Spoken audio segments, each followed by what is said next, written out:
it's been a while since we had Nick and Zoya, and my powerful friend been helping us get all these great guests. Welcome back, Zoya's love, Zoya's life. You guys know how to bring my friend back. What's poppin', Zoya? Hi, Nick and RBN fam. This is going to be our Tucker and Putin interview. I'll play Putin. Uh there's no one better to talk about this issue. Correct me if I'm wrong, but you're from formerly Soviet Union, Odessa, right? We Yes, had sir. we had Zoya with us from the beginning because RBN, we was one of the channels as long like with our friends as well.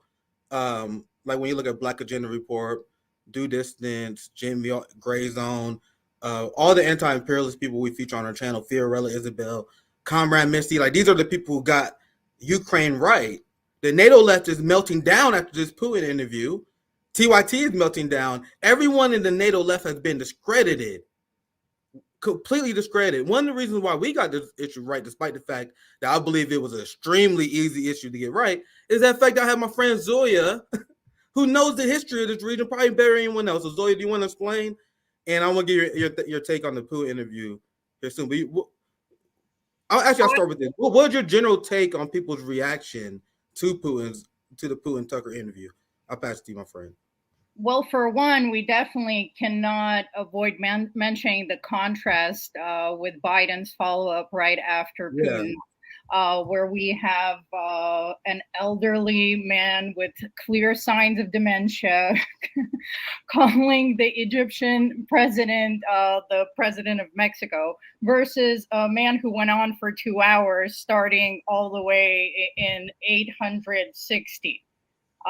So the contrast couldn't be starker. But I think Putin just went over a lot of things that have already been covered in RBN, and we've been saying for foreign community is like, this is just regular dinner table conversation. So far from Americans, I see them criticizing the interview as too long and boring because, God, we hate learning things here. But they can't refute any of the points that Putin made. And the people that were fence sitting and being fed only one side of the propaganda and getting the Western narrative only have now began to question it, which I think is a beautiful thing for peace and humanity.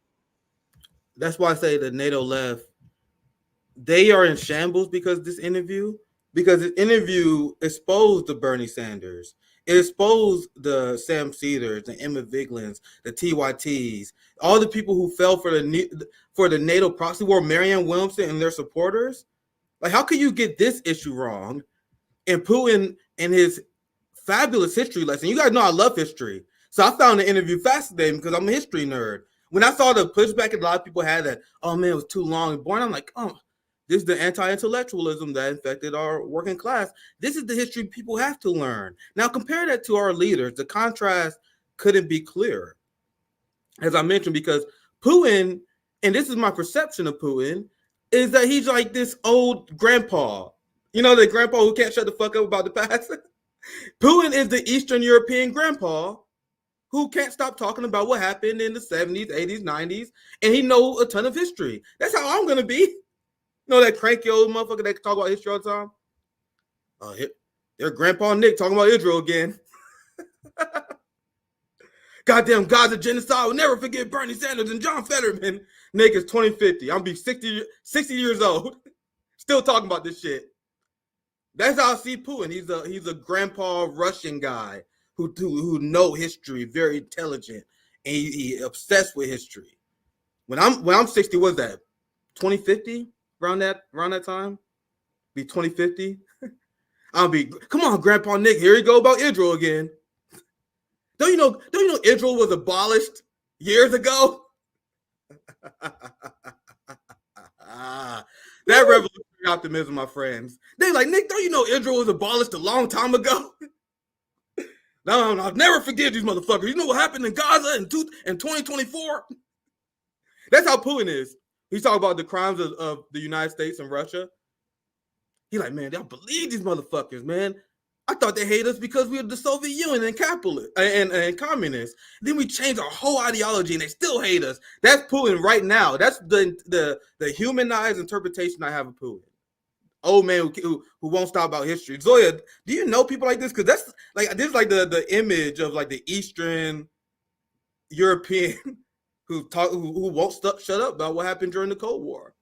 Well, Zoya, before we get serious. First of all, Putin greatly benefited from a Soviet education where literacy rates were 99%. So, of course, he could talk circles around most Western politicians. And he's honestly a typical Russian. Even Lenin was sarcastic and snarky. We use facts and humor. This is a Russian tradition. So I'm glad the Western world. Get along with you guys.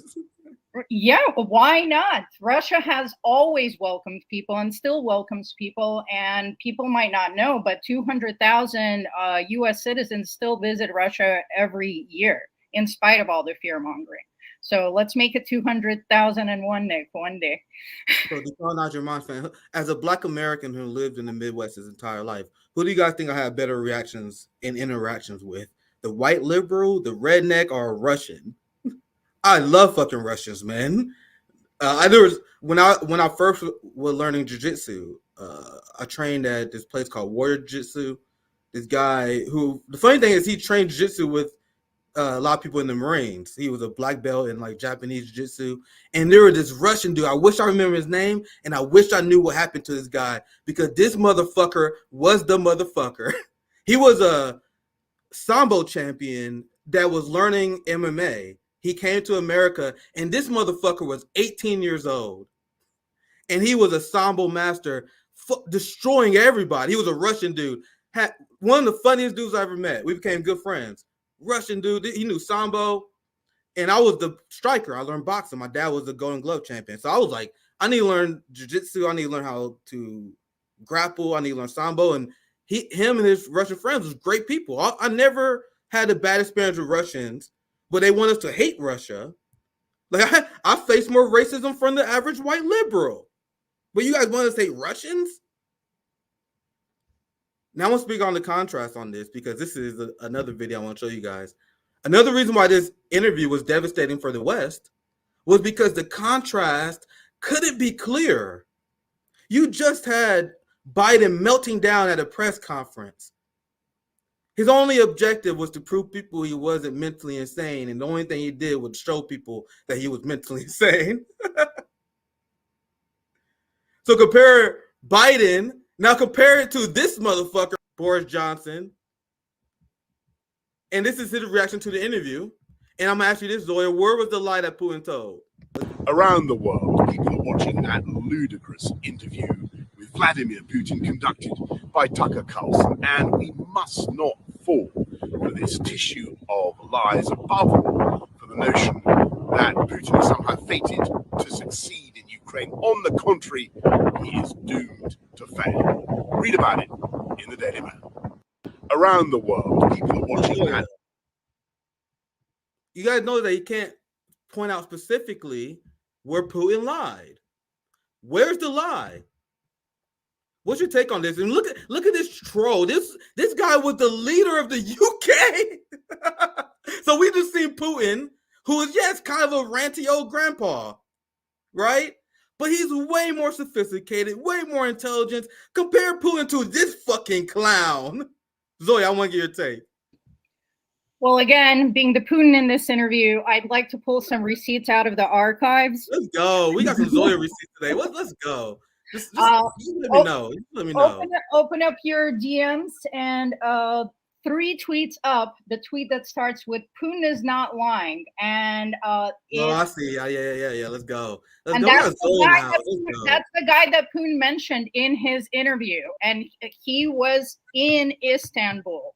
So here he is, completely backing up what Putin said. And keep in mind, this is from the Ukrainian side. Yeah, let's watch it and I'll pass it right to you, Zoe, so you can react right afterwards. Вони готові були закінчити війну, якщо ми візьмемо, як Фінляндія колись там, нейтралітет і дамо зобов'язання, що ми не будемо вступати до НАТО. Коли ми повернулися з Стамбулу, приїхав Борис Джонсон до Києва і сказав, що ми взагалі не будемо з ними нічого підписувати, і давайте будемо просто воювати. От як тільки ми закличемо їх сісти, наступного дня вони складуть делегацію і будуть... Bro, fam, this is a devastating fact. This was the fact that my mom hit me about. Like, what? They blocked the peace deal? Like, this shatters the entire narrative. But Zoya, I'll pass it back to you. I mean, I'm still seeing Western propaganda trying to spin this and even frame Putin as a warmonger out of this interview. And nothing's going to break Western propaganda more than this. Because we see now the words straight out of Putin's mouth versus what the headlines say. And everyone could hear Putin reiterate over and over again that they have offered peace. They have signed peace deals. He mentioned the Minsk agreements, which were violated by Europe. And then we had the Chancellor of Germany saying, well, you know, we actually only signed the Minsk Accords in order to buy us time to build up troop strength.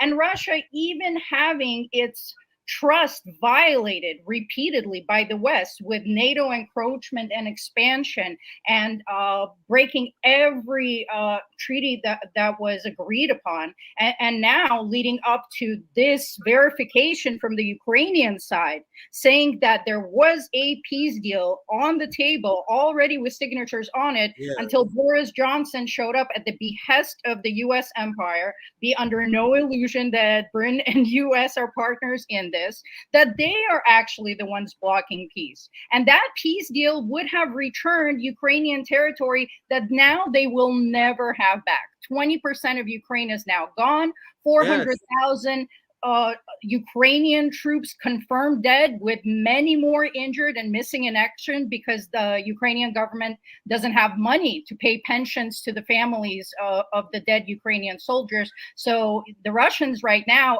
as they go into Ukrainian territory, are discovering mass graves of Ukrainian soldiers. They are not even returning these people back to their families. The country is in shambles. It's the largest country in Europe and the poorest in Europe before this war started. Millions have already fled. This country will pay the price for US imperialism for decades. So if you care about Ukraine, you will be urging peace. And Russia unequivocally has offered peace, while Western propaganda rags are still saber rattling and trying to frame Russia as an aggressor that wants nuclear war. They want us to hate Putin and Russia, but Putin is calling out Israel for creating a graveyard of children in Gaza. Meanwhile, the United States is telling you that the International Court of Justice ruling that Israel's committing a genocide is baseless. And they want Zoya, they tell us with a straight face that one of these people are good and the other one's evil. I really wish I could find this receipt. Go ahead, Zoya. Go ahead. I mean, with all due respect, they've been stupefying this country for a really long time. It's no accident that education is underfunded and most Americans are clueless about history, geography, or anything that would allow them to form the critical mindset to be able to understand that this is all propaganda. How many countries can America convince you are out to get you? Iran wants to kill you. Iraq wants to kill you. Afghanistan wants to kill you. Somalia wants to kill you. Libya wants to kill you. When will this end? We are going into these countries, like in Syria, where we're stealing 80% of their oil and just robbing them. Americans are bullies that force you to do things at the barrel of a gun, while Putin is describing a new world where countries negotiate through diplomacy and compromise